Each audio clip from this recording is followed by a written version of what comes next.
My video for September 27th, 2017 is entitled, Seeing Through the Terrorist Agenda.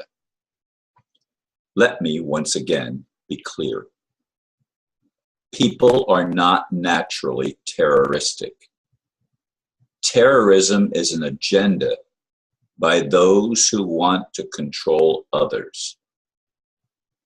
Because the human population has been dumbed down by the charlatans that are totally ego-driven by their lust for power and control, we have fallen prey to their schemes. By manipulating our DNA, turning off the higher codons, and by providing religions to help implement their mind control program of enslavement, they have ruled the world for millennia. They incite religious bigotry to get one group to despise other groups. It goes on all over the world, even now.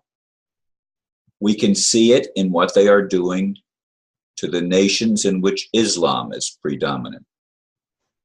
When you despise those of other faiths, you become party to their terroristic agenda. Only when we truly learn to love those of other cultural indoctrination will we finally be able to overcome the terrorist agenda. Can we do this without divine intervention, as some claim? It's certainly a challenge. Yes, I had an Islamic man friend me yesterday, which sort of precipitated the idea of looking at this issue again. I've looked at it before, I've talked about it before, but it's one that plagues our planet. Terrorism is a money-making scheme. War is a money-making scheme. Money is a control mechanism, and religion is also a control mechanism to teach people from early age that their faith, their doctrines are the only right ones. You naturally build their egos up to the point where they are out of balance. Children are not born bad. We are not born in sin and shapen in iniquity, as I was taught in my Christian religion. That's standard in one way or another, probably in all religions. I mean, it might be expressed a little bit differently, but it's the same idea that somehow we as humans are defective. Being unaware is not being sinful. We simply don't know. We have, again, as I've said before, we come into this world, and maybe before we have the ability to speak and communicate, we may feel a connection and sense a connection. But because our parents were indoctrinated with religions or anti-religion, we were brainwashed, shall we, or educated. I don't really like to use the word educated because it's a backwards education. It's not an education that liberates, that leads us out of something. It's something that leads us into a control grid where we automatically have an inferiority complex that is not necessary, but it's instilled in us by our religions. Now, in our world today, Islam is predominantly the used to be portrayed as a terrorist ideology. No, Islam isn't. I've listened to Rumi and Hafiz. I've read some of the stuff that was written by Muslims in days past, especially in the early days of the religion. And it was not a warlike religion.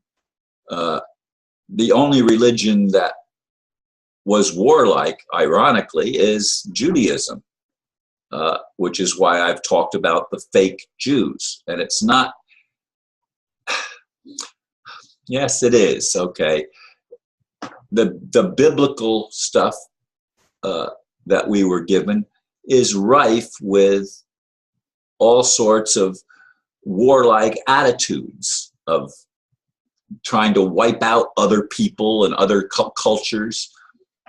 This is stuff that's been going on for millennia on planet Earth because for some reason our Creator allowed our DNA to be messed with, allowed the codons to be turned off, allowed us to become manipulated. Even the elite, their children are not born bad, but they are tortured even as little kids, as infants, and they are tortured so that they grow up with a distorted mindset of what life is. And if they weren't, they would not be able to do the things that they do as adults. But it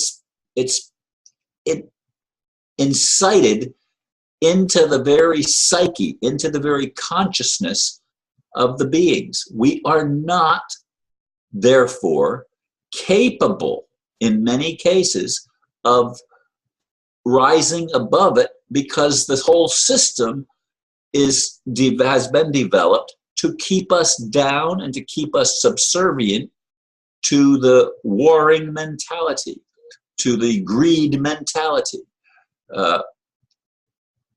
We are not able to just explore and have an open mind and be curious. Our curiosity, even in many cases, is killed so that we don't develop naturally.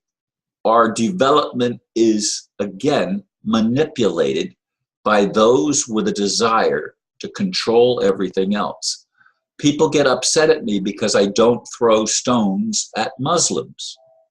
Muslims and Christians have been greatly attacked by the cabal, but all religion has been attacked by the cabal. What did they do when they took over the Russian Empire and killed the Tsar and his family? What did they do? They eradicated religion. Religion is having a revival in Russia now. The churches and other places of worship are springing up again under Putin. People don't like that. People think that they want to keep painting Putin as somebody that's bad, but he has opened the doors, which is why Edgar Cayce prophesied probably in the 1930s that out of Russia comes the hope of the world.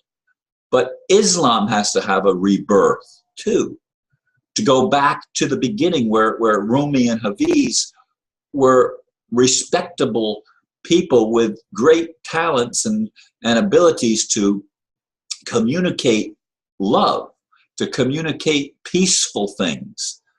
And all religions have had their inspiration and people that had the ability to inspire others. I would like to be able to inspire people to go beyond the labels and to find within our heart, within the deepest part of our spirit, our souls, or whatever you want to call the deepest part of ourselves, and find that treasure that is buried within us, that is capable of bringing us out of the bondage of the mental constructs that have made us think that we are less than what we really are. All of us are born innocent, not born guilty. We were not born in sin and shapen in iniquity. That's a lie. That's a Christian lie, but it's expressed probably in other religions in different ways. I wish to God, I wish to the ultimate creator, not the fake God, but the ultimate creator. I wish to that God we could transcend this and finally be free. That's my dream. That's why I continue to do what I do. Thank you for listening, and namaste.